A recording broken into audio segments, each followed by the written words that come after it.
Hello students and welcome to the lecture. So students, as we know that we are covering the general awareness and basically what we are doing, we are discussing about the static economics, right? This is the topic what we are discussing. All right. And in the previous lectures, on the previous lecture, what we have started our discussion over factors of production, right? That was a topic which we had started in the previous lecture, factors of production. All right. So before go ahead, what we will do, we will generally, we generally do that, we have to organize a little bit recap. All right. Like you can say, whatsoever we have discussed two primary activities of economy. Okay. The first one is the production part. Second one is the consumption part. All right. Both the parts having the same derivation, needs to be satisfied, but different kinds of needs.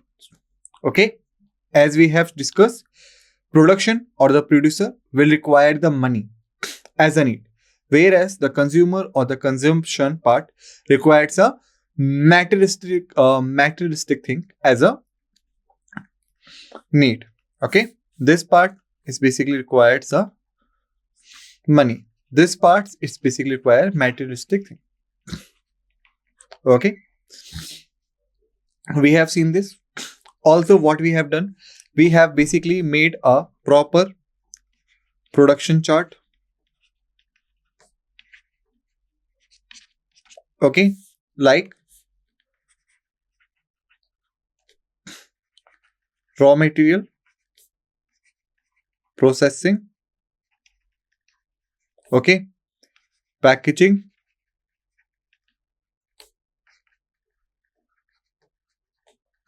finished goods,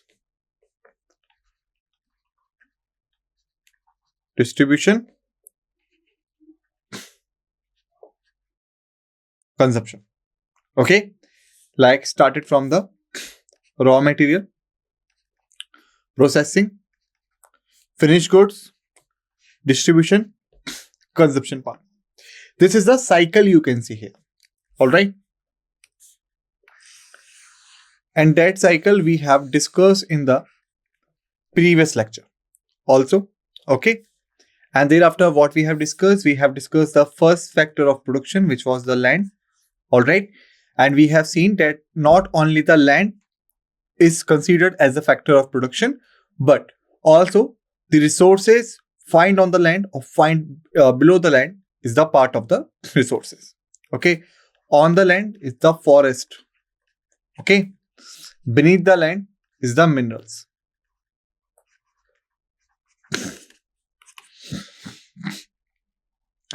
These are the areas, these are things we have discussed. Okay. Thereafter, what we have seen and what the example I had taken to you is that if we talk about the real estate in a particular, okay. So what we have seen that if you just purchase the land, right? If you have just purchased the land and you sell it off later, this will not be a part of production because you haven't produced anything. But if you purchase the land and you have created the apartment on it, okay, apartment on it, then this will be the part of the production because now you have used the land in the production area. Okay, that's what the things we have discussed. So we could say that we have finished the overview part, okay, and we have done with the land part. Now what we are left with the labor, we are left with the capital, we have left with the entrepreneurship, we have left with the machines, and we have left with the summary. By machines, I could conclude that we have also seen or discussed about the CIT and the LIT. CIT stands for the capital intensive technology or technique, whereas the LIT stands for the labor intensive technology or technique. All right. About CIT, we have discussed that it is basically used by the large industries. Okay. About LIT, we have seen that they are basically used by the MSME, stands for the micro, scale and medium enterprises. All right. So now the topic is whatsoever we are going to discuss further. Okay. So let's start it.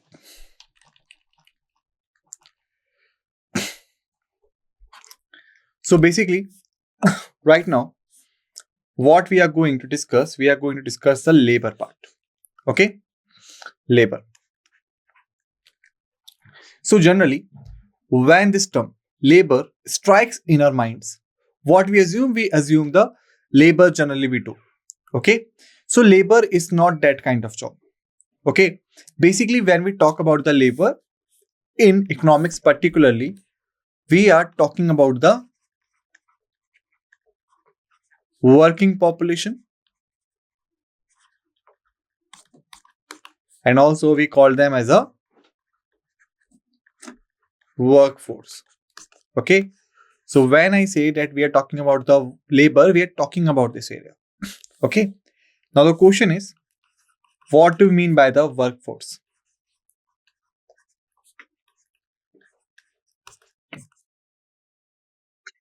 What do we mean by the workforce? All right. So basically the workforce is the total number of people or population falls between the ages of 15 years to the 60 years. Okay.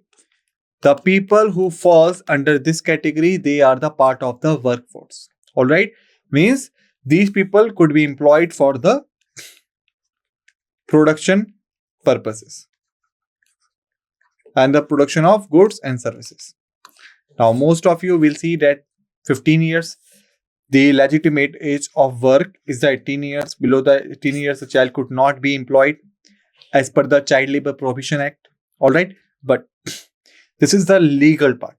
But right now, we're talking about the economic part. So in economic part, between 15 years to 16 years, a person could be considered as a candidate for the production purposes. All right. So this is the concept of workforce. And when we talk about this, basically we including all the collar jobs. Like collar jobs, what do you mean by the collar jobs? Basically, we have divided the collars, like the collars, and the people, like you can say, as a red collar. Okay. Like the blue collar. Okay. Thereafter the white collar. All right. Thereafter we have the silver collar, but I don't have the silver color here. So I am representing it with the another royal color, purple. Okay. This is the basically the silver collar. And then comes the golden collar. Okay. So this is the division of job. All right. Basically, what peoples are included in it. Red collars are generally deal with the agriculture people, or you can say the agriculture people. Okay. Blue collar is basically deals with the workers. Okay. White collar is basically the professionals. All right. Silver collars are basically the top management people, like the managers and all. And golden collars are basically the owners, or you can say the entrepreneurs. All right. So this is what I'm trying to say. We have divided the collars as per the job: red collar, blue collar, white collar, silver collar, golden collar. Okay. Here I have written color, but it's a collar. Okay. So please correct the spelling. It should be like this. Okay. Or let me write down again. COLLAR. Collar, not color. All right. So this is the area. So now you can see that when we talk about the labor part in the economics, we are not only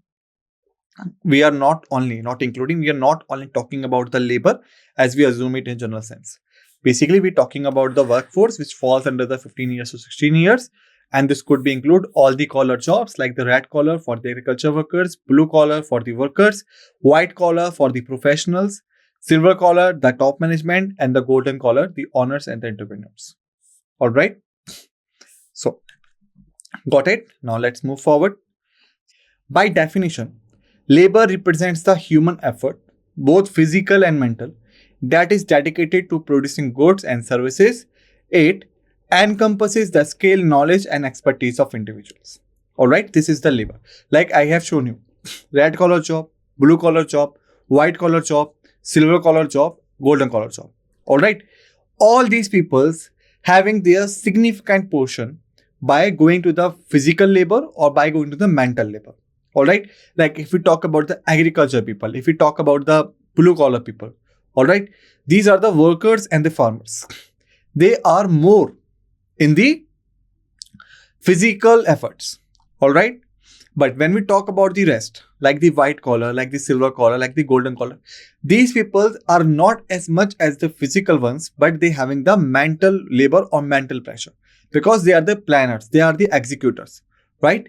So that's why, by definition, the labor does not only included the physical efforts, but also included the mental efforts. Okay.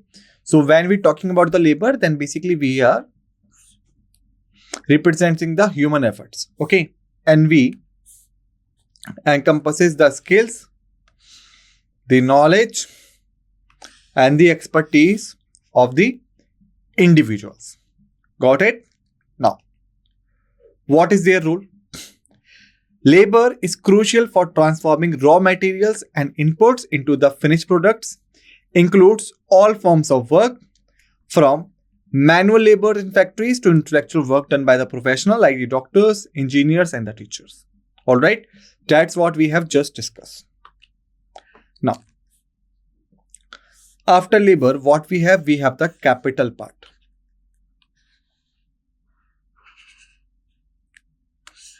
Okay, the capital.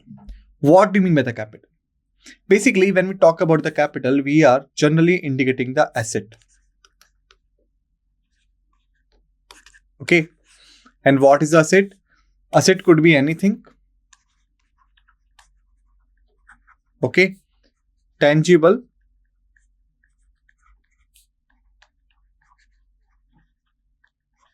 or intangible, used for backup the organization in financial terms. Okay, so asset could be anything. It could be tangible, it means you can feel it by touching or you can see it properly, or intangible. You could not feel it by touching and you could not see it, but it could be used as a backup for the organization in the financial terms. All right, so this is the asset. And when we talk about the capital, basically what we are talking about the asset formation. Okay, asset formation. And that's why we having various kind of capitals. All right, so let's see which type of capitals. But before this, what we have to see the definition part. All right, capital refers to the man-made resources that are used to enhance the production process, includes the physical and the financial capital. All right, physical capital is basically your things which you could generally feel it, like the plant and machinery, it is an asset. Okay, like the humans and the co-workers, they are the asset, and rest all. Whereas the financial capitals are generally the intangible one, which could not be seen directly, but they could be felt of, like your bank deposits. All right, like this bonds, the securities power. All right, like the increasing value of your machinery and your, right. So this is the definition which includes the physical capital as well as the financial one. Okay, now we are going to talk about the types of capital. Okay, so the first type is the financial capital. Let's see. Financial capital refers to the money or funds available for investment in businesses, assets, or financial instruments. Include savings, investments, loan, and any other form of monetary asset used for economic purposes. Okay, so basically what you can see here, it's a money or funds available for investment in the businesses, assets, or the financial institutions. For example, suppose this is the organization we have, is the XYZ. Okay, now the XYZ wants to make the investment in the business, okay, for its growth. The investment is regarding rupees 40 lakhs. Okay, so this 40 lakhs, the investment, or you can say the value it having, it's basically the financial capital.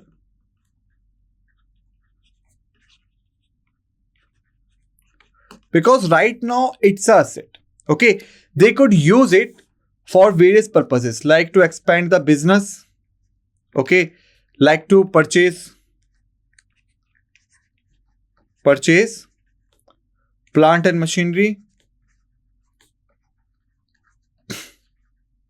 All right, like to you can say hire professional services.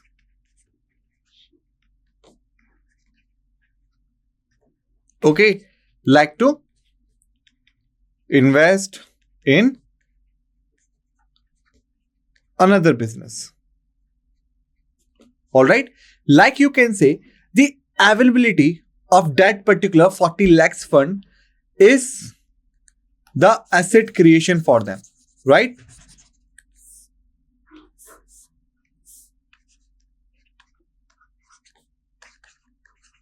Asset creation or the financial gains. All right, that's why it is the part of the financial capital. Okay, and this could be in any form. This could be in forms of the savings, the forms of the investments, in the forms in the loans, and any other monetary asset, because it is talking about the money and the availability of funds. All right. Thereafter, the second one is the physical capital. And what do we mean by this? Physical capital encompasses the tangible assets used in production, such as the machinery, the equipment, the factories, building, vehicles, and the infrastructure. Now, by the word physical itself,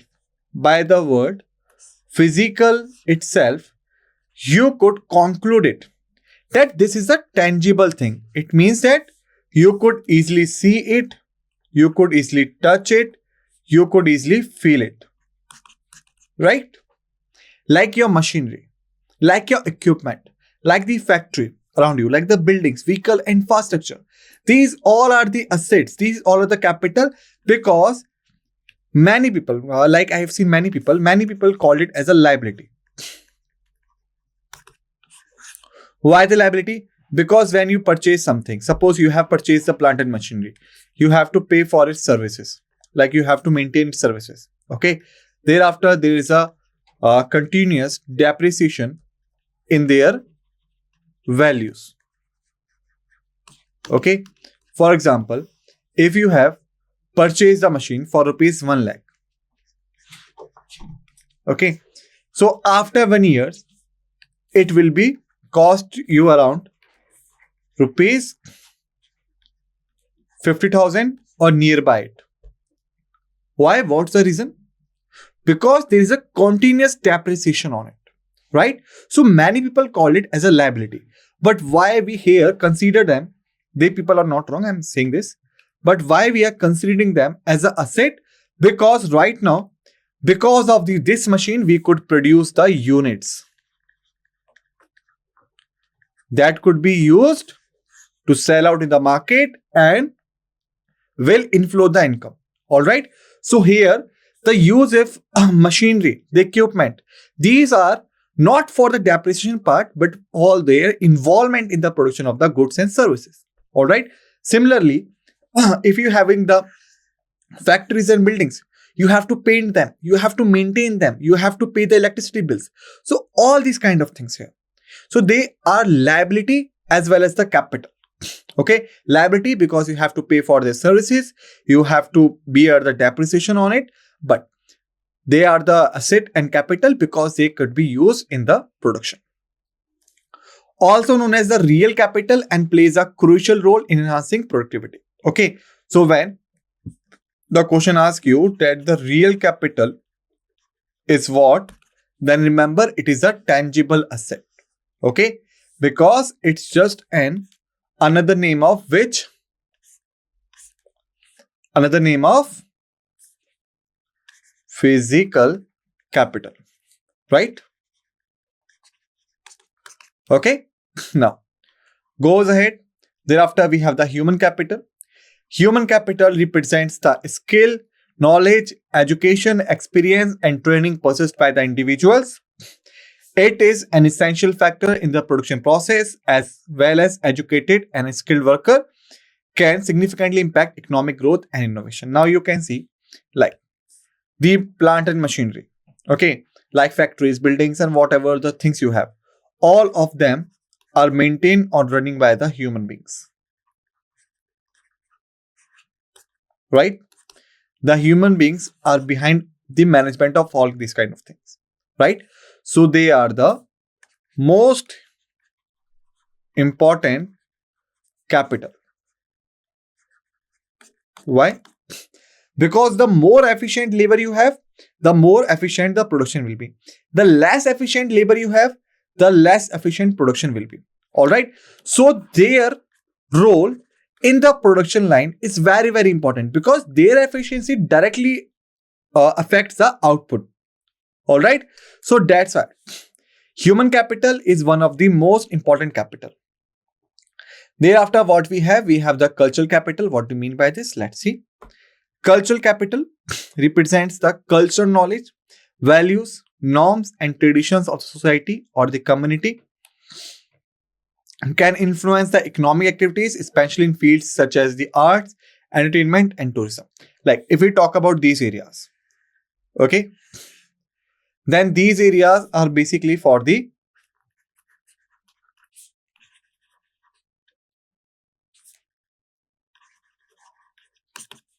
extracurricular activities, right? These areas are not the part of essential services, right? So that's why these areas are totally depend upon the cultural capital. Like the more efficiently they preserve the culture, the more customers they could attract. All right. So that's why here you can see the industries like the arts, the industry like the entertainment, like the industries of tourism, they are totally depend upon this cultural capital. All right. Thereafter, what we have the intellectual capital. Okay, what do you mean by this? Let's understand. Intellectual capital includes that intangible assets such as patents, copyrights, trademark, and intellectual property which have value in the knowledge-based economy. It also encompasses the knowledge and expertise with an organization that contribute to its competitive advantage. All right. Basically, it is the part of research and development.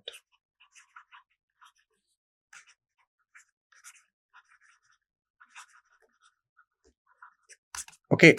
Like in the starting of this particular series, I have told you that we are living in a modern world. We could not depend upon the previous things. All right. So in the modern world, the technology is the major role to be played. All right. So that's why the research and development is an important segment of that area. Got it? So basically what we can see here, we can see that if the person or if the organization have invested in the research and development, they have used their brain in development of something, then the thing which could be developed by them could be used to provide them a competitive advantage. For example, if we talk about the mobile phone, okay, We know that the mobile phones are the major player in the form of technology, right? You have seen the advertisement of the mobile phones through which they attract you. They claim that they have a very good technology, no one can beat up. Okay, so the technology is a part of intellectuality, all right? Because that technology has been developed by the researchers and developers, so that it is the part of the intellectual capital, all right? And the intellectual capital has been protected by patents, copyrights, trademarks, and the intellectual property rights under the World Trade Organization, WTO. Okay, and it is amongst the 7 principle of it. Okay, thereafter the public capital. What do you mean by this? Public capital refers to the infrastructure and public services provided by the governments, such as roads, bridges, schools, hospitals, and utilities, because these are part of the infrastructure. These investments in public infrastructure can stimulate the economic development. Private capital, what do you mean by this? Let's see. Private capital is owned and controlled by individuals, businesses, organizations, and includes assets such as stocks, bond, real estate, and privately owned businesses. Okay, so this is the part of the private capital, because only the holder could use them, but in the public capital, anyone could use them. Working capital. Working capital represents the liquid assets, short-term liabilities of a business, essential for day-to-day operations, and includes items like cash, accounts receivable, and inventory. Basically, if you're operating a factory, if you're working in a factory, or if you're, you can say, operating a business, so you required a money for your daily expenditure. Okay, so the money which is being used in the daily expenditure is a part of working capital. That's why it should be in more liquid form or more in cashless form. After capital, what we have the entrepreneurship. Okay, let's see what do you mean by this. Definition. Entrepreneurship represents the human resource responsible for bringing land, labor, and capital to create and manage economic activities. Entrepreneurs are the individuals who take on the risk of starting and running businesses. All right, like you can say, you have arranged all the factors together. Like you have arranged the land, you have arranged the labor, you have arranged the, you can say, machines. Okay, you have arranged the capital. Now, what you required? You required a person who could take the risk and manage them all. All right. So the person who could do this is basically called as the owner or the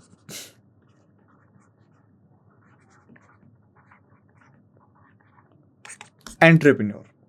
All right. So entrepreneur is the individual who holds the right of all these kind of things. Role. Entrepreneurs play a critical role in identifying opportunities, making business decisions, and coordinating the factors of production. They innovate, organize resources, take calculated risks to produce goods and services, driving economic growth and the development. All right. After machine part we have already covered in the LIT and the CIT. Here I'm just going to give you an overview. Definition.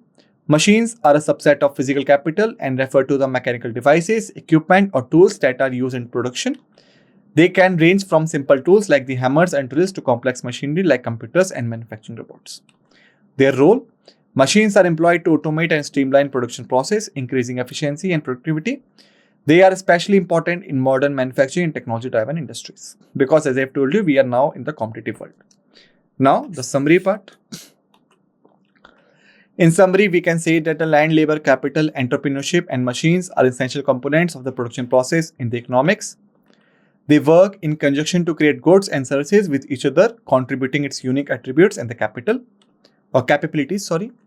Understanding how these factors interact and are allocated is crucial for analyzing the economic system and making informed decisions in various industries and sectors. Like your economic growth is basically depend upon how well you have integrated all these aspects in your economic structure.